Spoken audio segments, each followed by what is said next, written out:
দর্শক, যুক্তরাষ্ট্র এবং ইসরায়েলের সঙ্গে আরও ৬ মাস তীব্র লড়াই করার মতো রসদ, জনবল এবং সামর্থ্য রয়েছে ইরানের।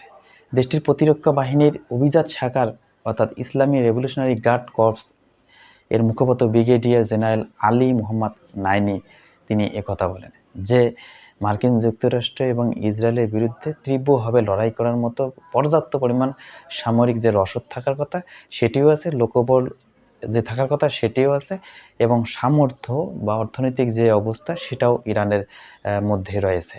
দর্শক, এর মাঝে তিনি আরও দাবি করেন যে সাম্প্রতিক সময়ে যে হামলা এবং প্রতি হামলার মধ্যে 7 দিন যাবৎ যে হামলা হয়েছে তার মধ্যে ইসরায়েলের যে এবং মার্কিন যুক্তরাষ্ট্রের যে গুরুত্বপূর্ণ স্থাপনাকে কেন্দ্র করে প্রায় 200টি হামলা করতে পেরেছে ইরান। তিনি একথাটি বলেছেন।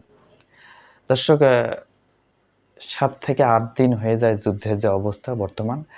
দুদেশেই অর্থাৎ দুপক্ষই যে হার মানার যে একটা সংস্কৃতি বা হার মানার যে অবস্থা, সে অবস্থাটি এখনও বিশ্ববাসী তাদের মধ্যে দেখতে পারেনি।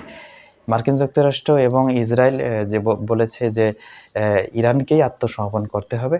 পাশাপাশি ইরান আবার তাদেরকে পাল্টা প্রতিক্রিয়া জানিয়েছে যে 2025 সালে যে 12 দিনব্যাপী একটি যুদ্ধ হয়েছে সেখানে আমরা আগে শুরু করিনি, তারাই আগে শুরু করেছে, এবং সেই যুদ্ধেও আমরা আগে আত্মসমর্পণ করিনি, তারাই আত্মসমর্পণ করেছে। অর্থাৎ তারাই প্রথম যুদ্ধ যে বিরতি প্রস্তাব তারাই পেশ করেছে।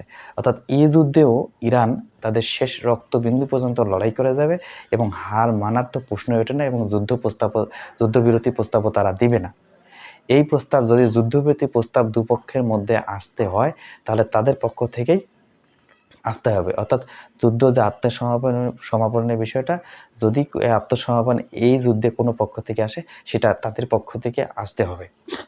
দর্শক, এই যখন ইরানের অবস্থা মানে চিন্তা ভাবনা, তাদের সর্বোচ্চ নেতা আয়াতুল্লাহ আলী খামেনিকে এই মৃত্যুর পর তারা আরও দুবার হয়েছে। হয়তোবা মার্কিন যুক্তরাষ্ট্র ভেবেছিল যে তারা তাদের সর্বোচ্চ নেতা আয়াতুল্লাহ আলী খামেনি যাওয়ার পরে হয়তো তাদের সামরিকগতভাবে এবং কৌশলগতভাবে এবং রাজনৈতিকগতভাবে তারা হয়তোবা ভেঙে পড়বে, কিন্তু সেটি না হয়ে খামেনি থাকা অবস্থায় যে অবস্থা, সামরিক অবস্থা ছিল, সেটি আরও 3 গুণ বেড়ে গিয়েছে। অর্থাৎ তারা কখনো হার মানবে না, এবং তারা এটাও দাবি করে যে তাদের ইতিহাসে কখনো হার মানতে তারা শিখেনি।